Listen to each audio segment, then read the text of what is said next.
Welcome to our TIA series on technology impact assessments. My name is Katina Michael and I'm from the Social Cyber Institute. This interview is part of the Australia-India Joint Impact Assessment of Critical Technologies for Peace and Stability and is funded by the Department of Foreign Affairs and Trade, and it has been an ongoing project since November 2024. Today gives me great pleasure to welcome Dr. Reese Farthing. Hello, Reese. Hello, welcome. Hello, thank you for the welcome and thank you for your time. A bit of a bio, Reese. For those for whom child rights is different or something new, I wanted to introduce you as a policy expert in this space of children's rights, especially around technology and disadvantage. You do come with a wonderful pedigree, a Doctor of Philosophy from the University of Oxford, where you were a Clarendon Scholar and a Masters of Science from the London School of Economics and Political Science. And you're currently the Director of Children's Policy at Reset Australia, a global think tank working to tackle digital threats to democracy. And you've previously worked at Five Rights Foundation, where I met you in England, and you did such a wonderful job supporting us in the development of the IEEE 2089 standard. You've also held academic posts at Oxford and RMIT, and most recently, we're very lucky to have you back in Australia as a professorial research fellow at the University of Canberra. Reese, that's an impressive bio, but what's more impressive is how grounded you are in the work that you do and how much you give rise and emphasis to children's voices. What are you engaged in right now? Yeah, look, so I'm doing a whole bunch of work at the moment looking at the policy setting in the world, right? So we understand that there's something really powerful and profound going on when we look at the way that childhood and youth is being reshaped by digital technologies, whether that's social media platforms or AI or digital marketplaces. We know that these are sort of technologies and broad movements in society that are happening that are really profoundly affecting the way that people get to grow up. Um, and I don't think that those technologies, they weren't necessarily built with people thinking, okay, well, what will this mean for children in schools? What will this mean for teenagers who socialize, or these sorts of things? So we've got this situation where technology has just kind of happened to children and young people. And we see this produce a lot of risks that we talk about quite often, a lot of risks and a lot of harms. And I think as I say that, everyone who's watching this will be able to list in the back of their heads 10 things that they can think of immediately, 7 young people they know who are affected, and these sorts of things. But it also produces a lot of opportunities, right? And we don't talk about that enough, right? The actual capabilities that these technologies has given young people for their education, for their sort of leisure pursuits, all of these sorts of things. So the change has been profound and real, and rapid. And I sit here as a sort of policy wonk, as a policy expert who thinks about how do we put guardrails around things and do this. And I see this sort of phenomenon happening, right, of childhood changing, of youth transforming. And I think, oh, crumbs, the policy context globally, it really hasn't kept up. It hasn't done this. So a lot of my thinking and a lot of my work right now is around what can policymakers do in Australia, where I'm often based, but also in the EU and the UK. We work sort of globally, and I'm dialing in on this call from London, where we've passed the sort of Online Safety Act, and we've got various bits. I work with the European Commission a lot around the Digital Services Act. I think globally around these policy frameworks, what have we got to put in place so that we can create a digital environment that minimizes the risks, that minimizes the harms, that tries to be as safe as it possibly can for young people, but also while allowing those opportunities to emerge, while allowing young people to take full advantage of the digital world that I didn't grow up with. But what can they do to sort of use that as through their education, through their development, to really land someplace good in adulthood? And it's complicated, right? Like all policy making, it's deeply, deeply conflicted, deeply political. There's an evidence base, but there's also evidence gaps, there's conflicts. Um, but it's a really interesting space to think through. what are the policies that we need in the world to try and make sure that children and young people can thrive? Reese, through your policy work, you've done a lot of primary evidence gathering, and you've given voice to children who otherwise perhaps were invisible. Yeah. Can you tell us about your philosophy of doing that, reasoning behind it, and what that has brought forth? Yeah, and it's a really good question. And so anytime I'm working on a policy or with policymakers or these sorts of things, one of my first positions is, okay, what can we do to allow children and young people to speak about this issue, to speak about this policy in really meaningful ways? And I try and foreground not adult synthesis or interpretation of their voice. So, not the research where you go out, you speak to children and young people, then you summarize it and you present it back to decision makers. But actually, what can we do to do that work?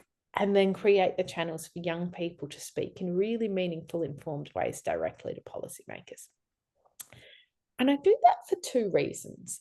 One, I think, is a really sort of I don't know, like philosophical belief, but that children have the right to participate in decision making processes that affect them, as does everyone, right? Like there's a mantra that comes from the disability rights movement of nothing about us without us, right? Like this is Yes. central. If you think about what citizenship ought to mean, and I don't mean citizenship as in like you have a passport to the country you're in, but if you think about what it actually means to be an active citizen in a global community, it is about having a say about the issues that are important to you and the issues that affect you. So there's one piece around doing this because this is the world I want to see. This is the world I think that we all deserve, including children and young people.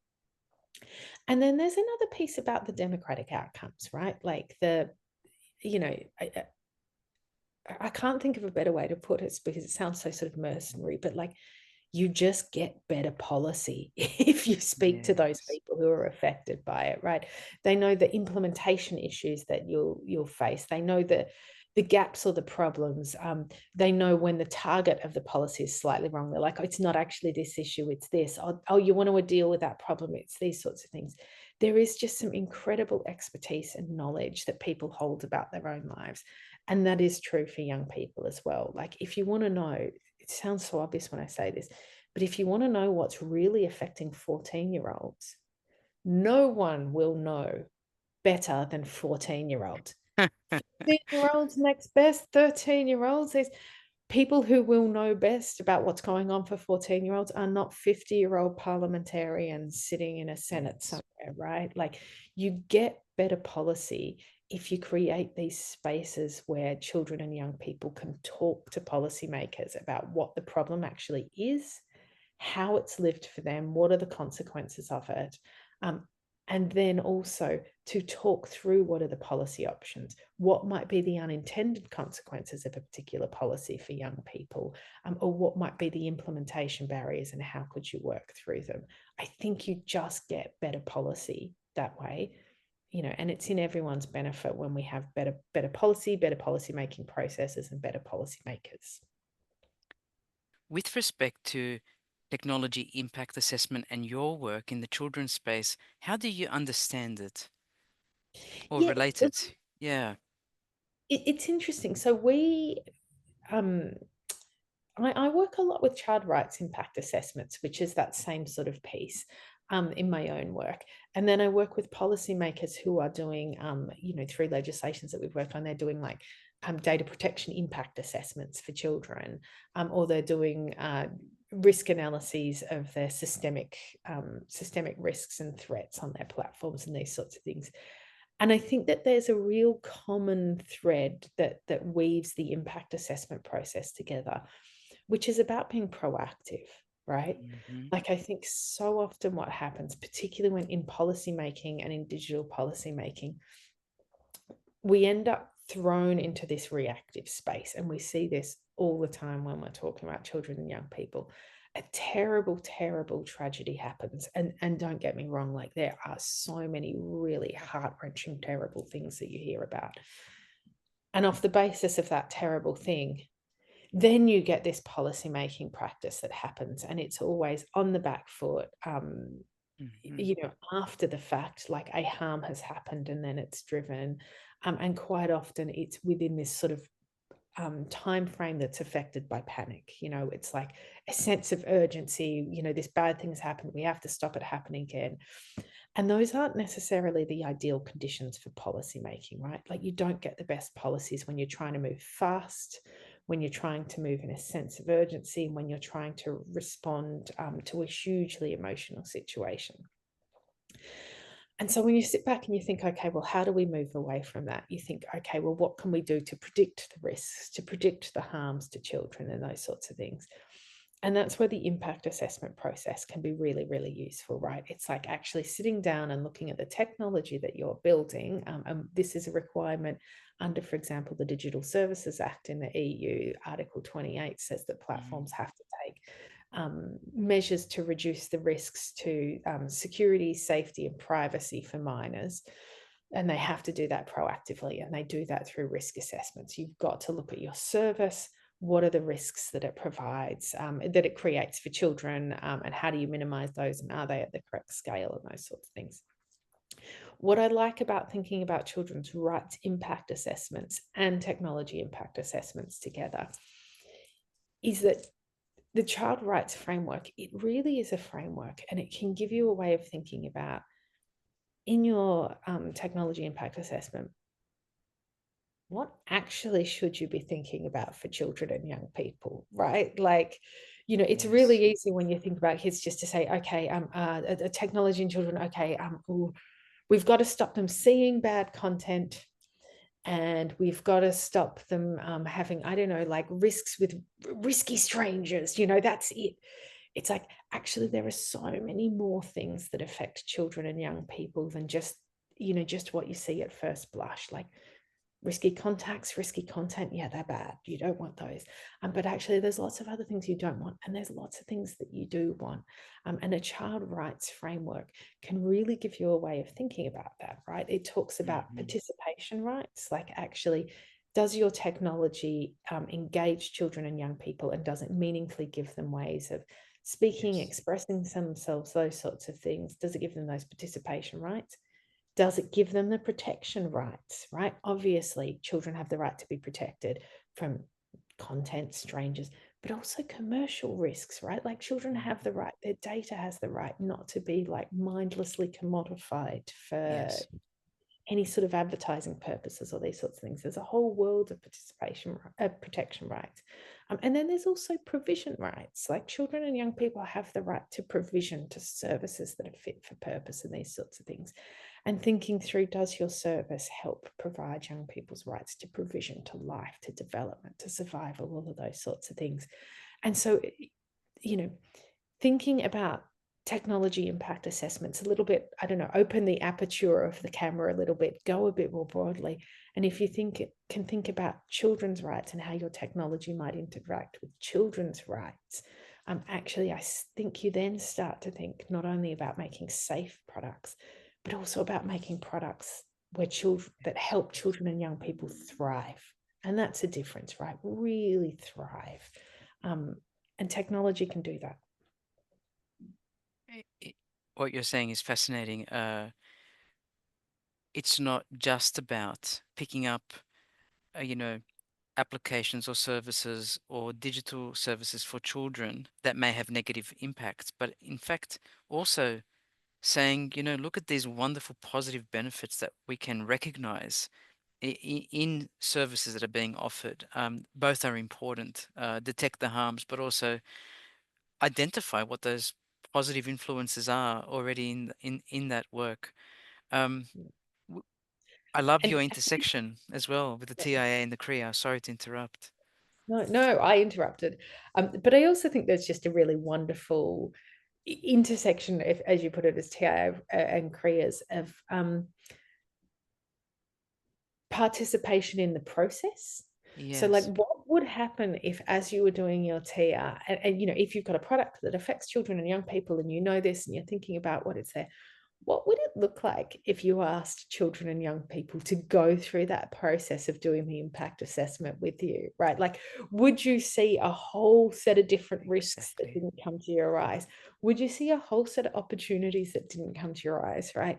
Um, and so I think that Yes. can be something really wonderful about engaging children and young people, not only as like the subjects of your impact assessment, but also like the participants in doing the impact assessment with you. I think that could be I That's don't know. groundbreaking. Yeah. That's wonderful. I mean, we often look to an auditing third party or a certifier to do that compliance check, or that, yes, this has been achieved in each section, and yes, there is a risk analysis, and yes, these potential harms have been identified and mitigated towards, quality uh, uh, products. But yes, what if the assessors were the children themselves? And wouldn't that be radical and actually correct?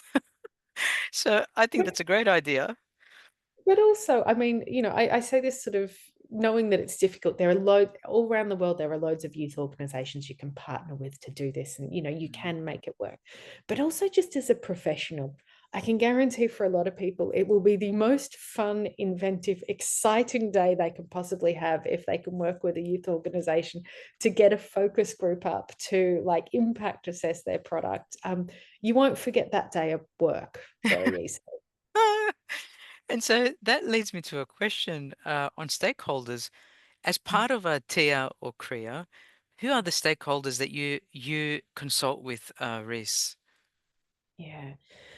Uh, it's an interesting one. So I think there's for children and young people, they exist in a really I don't know whether the phrase is tightly held, but children and young people grow up in an ecosystem, right, that can be much smaller than we sort of Hmm. than other stakeholders that you talk to. So, you've got children and young people themselves, and then you've got this, web of caregivers around them who also have a lot to say, and particularly when children are younger, right? Like the caregiver ecosystem is there, and then you've got this other sort of broader ecosystem around them, schools, teachers, social workers, youth workers, sports coaches, all of that sort of Yes. tertiary stuff around them. And so there's this entire ecosystem that exists around children and young people's lives. And they can all be really meaningful stakeholders in their own way. Hmm. And I think, sometimes for professionals who are sort of making products or assessing products, it can be really hard to get to children and young people themselves. And like I say, I think you should definitely try. There's loads of ways of doing it. Most fun day you'll ever have doing an impact assessment. But also thinking about those broader worlds, those broader ecosystems around young people, can help broaden out the stakeholder process. So you can, for example, you could speak to teachers, you could speak to social workers, youth workers, sports coaches, all of this sort of stuff. But you can also speak to experts on children and young people. So, like, believe it or not, I know this sounds very weird, there are a whole bunch of weird academics who have, their expertise is children and youth. Mm. And that sits alongside the expertise that parents have, which is quite often very different to and Yes. there's lots of expertise around actually what is the experience of children and youth that sits beyond the lived expertise. And so I think, everyone will know what their TA needs to do and who they need to speak to. But just thinking about those layers of worlds around young people can help you think about, well, what's the right process, who to speak to at what time. Um, but there's no real substitute for speaking directly to the people affected, to children and young people, if you can. Fabulous response. And I love how you've looked at that ecosystem, as in the nucleus being children together and then going out. I think that's brilliant. Knowing you, what kinds of methodological processes have you followed? Is co-design your core interest, or are there other things we should be aware of when we're doing technology impact assessments together with these stakeholders? Yeah, it depends. So I use a whole range of child-centric methods when I'm doing research and when I'm thinking about how do you make policy or how do you evaluate policy. And co-design is one of them, and I will come back to that. I I sort of started out in this space, and I think it was more as a radical sort of thought experiment, not from co-design, which is like, let's do it together, um, but from thinking about a sort of slightly different method called participatory action research, Mm, which is very much grounded in you as the researcher or you as the person who's trying to work out what are you assessing, what are you trying to mm, think about, taking a back seat and saying, okay, well, what happens if I support children and young people to do this research themselves, right? So where co-design is you're trying to sort of work mm. as equal partners, and it's brilliant. And I recommend that. I'll get back to it. I sort of started out from this place of participatory action research, which was, me sort of saying in my policy making world, you know, there are so many adults who make decisions, co-design, okay, well, let's try it. But what happens if we actually try and put children and young people that little bit up on the ladder of Yes. decision making? If we put them in charge, where do you go? And Wow. it's a really interesting research method that in effect means you lose control of the research method. So you might start out thinking, I'm going to do focus groups and this, and then when you get there and you're like, okay, well, you're in charge. Actually, the young people, sure, you'll do some focus groups, you'll end up with some chats, but you'll also end up with a, like, I don't know, art project, an exhibition, a campaign, a protest that they've run, and this is all part of the process. You just have Mm, to sort of support it. And I think that that can give you really mm, insofar as research can get towards it, it gives you some really authentic mm, understandings and authentic visions of what the issues are for children and young people. Obviously, that's a research method that it's complex, it takes time, and you've got to have a lot of flexibility, right? Because I always say this as an example. I did a participatory action research once, a small one, but it was embedded within a bigger research project. But one of the groups of young people I was looking at, we had 6 groups of young people, and one of them was a group of young people in Moss Side. Now, Moss mm. Side is in the UK outside of Manchester. And it's traditionally, at that time, it was the peak of gun crime. And so it's traditionally known as like the gun capital of the UK. I'm not 100% sure that's true, but that's the sort of Yes. reputation that the place had. And anyway, I went in to do this participatory action research with young people in a really, really deprived part of Moss Side. And everyone was expecting that we'd end up working on gun crime, gang crime, any of these sort of gritty things. And I got to admit, I went into Moss Side, and this was sort of slightly ethnographic. So I lived there as well as I was doing this for a few months. And I sort of went in there being like, oh God, okay, this is right. The young people, do you know what they wanted to work on? Recycling. So in their neighborhood, Ah! Because Moss Side was so stressed, and had such a sort of reputation, the council at that point, Manchester Council, had decided that they didn't want to place extra stress on the residents of Moss Side by giving them recycling bins and normal bins and asking them to sort their rubbish. They're like, actually, there's too much stress in this community. We don't want to do this, because if you put recycling bins out, then actually it comes with the obligation to fill them. People can get fines if they put them in the wrong bin and stuff. And Yes. at the time, the council had made the decision for you know for what they thought were good reasons to not put recycling bins in Moss Side. The young people who I worked with in Moss Side, oh my God, they were so offended by this. They're like, what do Yes. they think, that we don't care about the environment as much as our rich neighbors over there? Of course we care about the planet. Like, this is our planet too. Like, Oh, how wow. dare we not be able to help our planet? And so they ended up running this campaign about increasing the recycling commitments in Moss Side and putting more recycling bins in, and that sort of thing, right? Um, and that for me, like, if you didn't go in if you didn't go in like thinking that you could do participatory action research and willing to hand the research agenda over, I'd have ended up running another project about gang crime, knife crime, or guns, right? That was not what was on these young people's minds, right? And so there is a world where participatory action research, you know, can bring you these incredible insights and unexpected findings.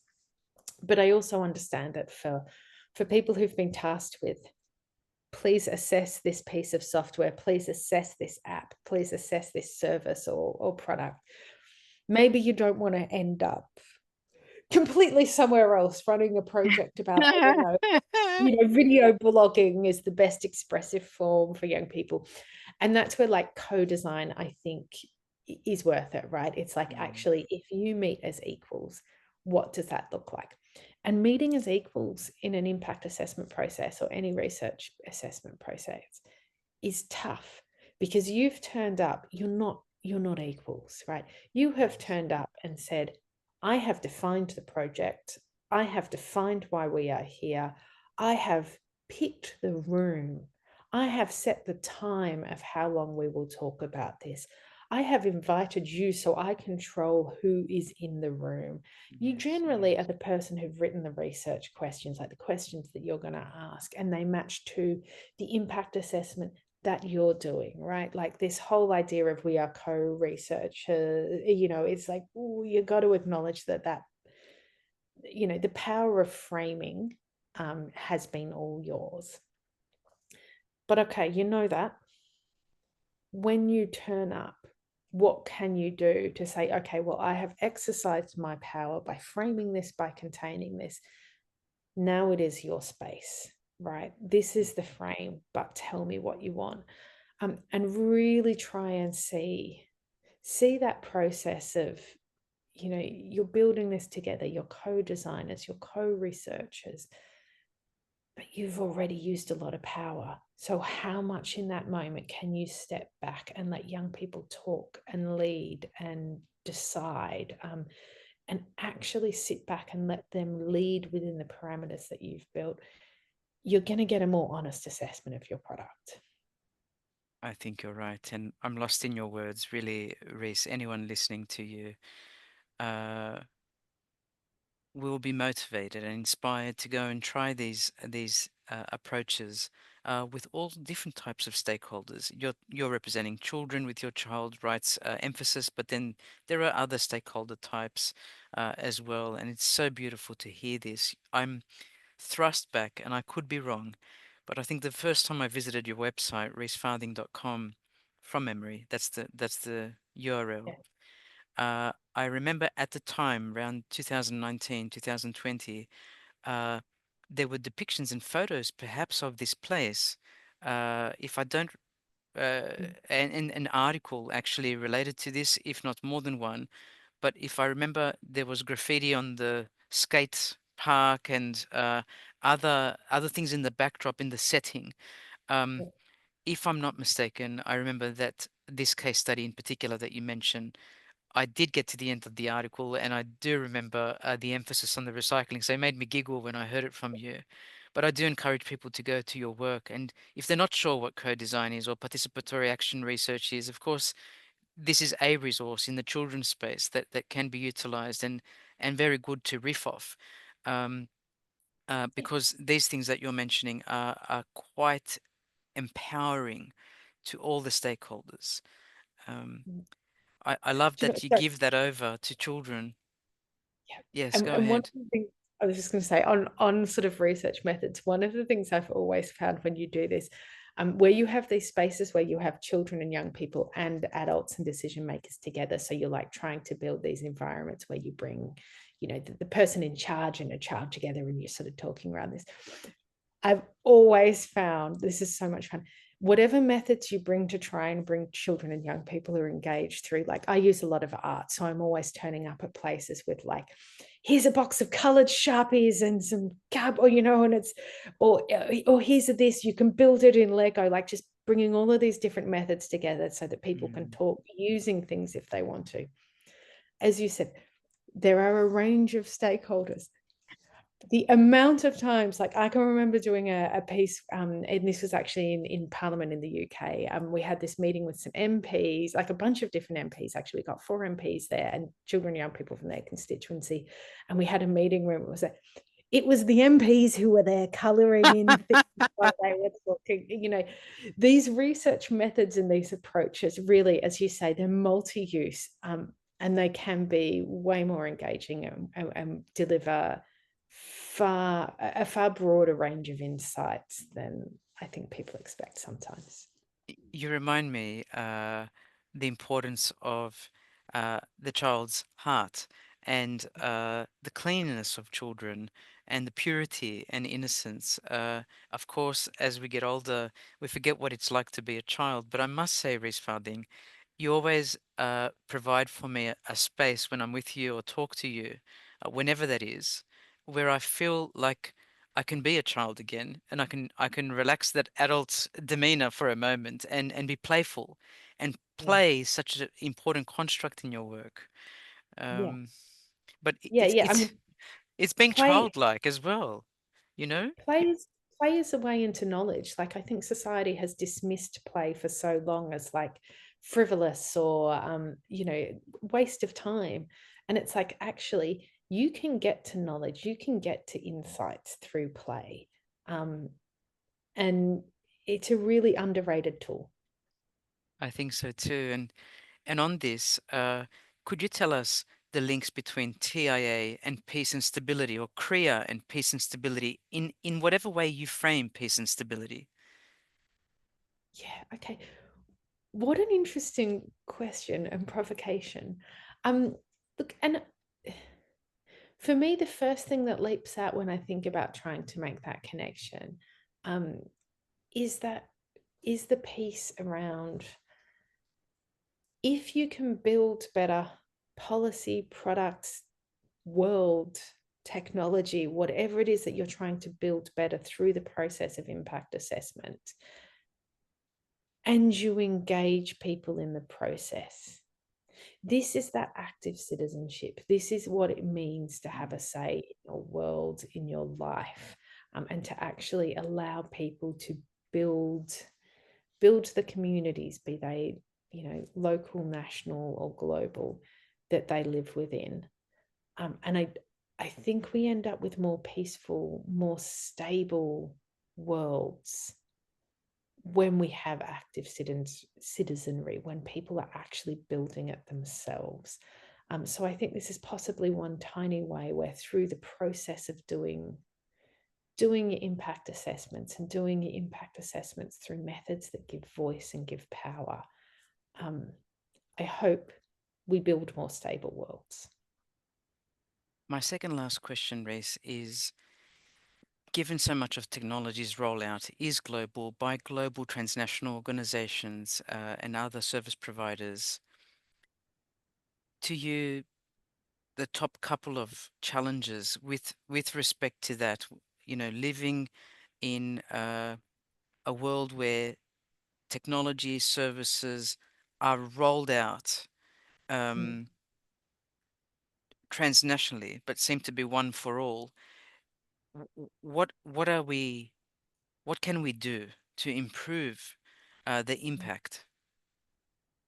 It's such a good question. And, I sit on the policy making side, on the policy sort of fence here, in that I say, policy, as you say, it's local, it's national, it's wherever has jurisdiction. But these products sort of roll out globally and around that. And it's a question we get a lot, around can you make policy for products that aren't in Hmm. your country? Um, and it's a tough one, but the obvious answer from a policymaking position of course you can, right? Like, if a company operates within your jurisdiction, you can regulate, right? That's just the way it is. In the same way as you can control what food is imported or these sorts of things. Like, of course, this sort of control is there, and I think that's really important. I stress this. I know this sounds really obvious and boring, but I stress this because I think that one of the things that's happened, particularly in the sort of big tech world, is that there's been this narrative that you know these companies are so big, there's nothing policymakers can do, there's nothing we can do, there's nothing voters in an election can do to Hmm. control them.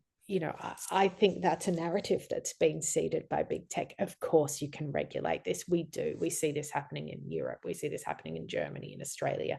Of course you can do this. So you can, you know regulators can make a difference. And you see, You see that difference in the product. So right now, as we speak, at what are we, November 7th, 2025, as a result of legislation passed in the EU, a child, so a minor, a 17-year-old on Meta or Instagram will not be served ads in Europe, um, Woohoo. the digital Huge. service. Okay. A 17-year-old on TikTok won't be served personalized ads, slightly different, but they won't get target ads. All their data won't have been used. If you are in Australia or India, that is not the case. That 17-year-old will receive targeted ads that use their data and these sorts of things, right? The experience of children and young people can be shaped by regulation, right? We are seeing this. So there's firstly that piece of sort of understanding, the role of democracy in shaping these products. And I think, let's not get despondent about that, we can do that. But for the piece about, tiers, right? Like impact assessments, what can you do as the developer of products? I think this is where a really good impact assessment matters. Mm, If you sort of say, okay, I'm going to impact assess the product globally, mhm. um, then actually this is where it starts. This is about being proactive and taking a bit of the pressure off the need for regulation and building the better products in the first place. So I think, Yes. as a global society, we've got all of these levers we can pull if we really want to create a digital world where children and young people can thrive. And I think we need to be pulling all of them, right? And technology impact assessments is such an important one because if you can get that right from the start, then the product that rolls out, no matter where it um, is that little bit better for children and young people from the outset. Thank you, Reese, for empowering us with all this advice. We've reached the last question, and it's an open-ended question. Is there anything else you wish to add to our discussion or elaborate on anything, any points you've already made? I don't think there's anything that I want to elaborate, but I'm just aware that the people watching this are the people who are going to start doing impact. Well, look, they're probably already doing impact assessments, but they're also probably at the start of another impact assessment. And I know they can be really dry, difficult. Every time I sort of start one, the first thing I find myself doing is like rolling my shoulders to sort of brace for the onslaught. Good luck. And I know you're going to do the best you can. Thank you, Reese Farthing of Reset Tech Australia, but also we're very lucky to have you back in Australia full time when you're not consulting elsewhere. The University of Canberra is very lucky to have you, and we are lucky to have you at home. Thank you so much for speaking with children to make them more visible and bringing so much light to Kriya and Tia in your work. Thank you so much. Thank you so much. Thank you.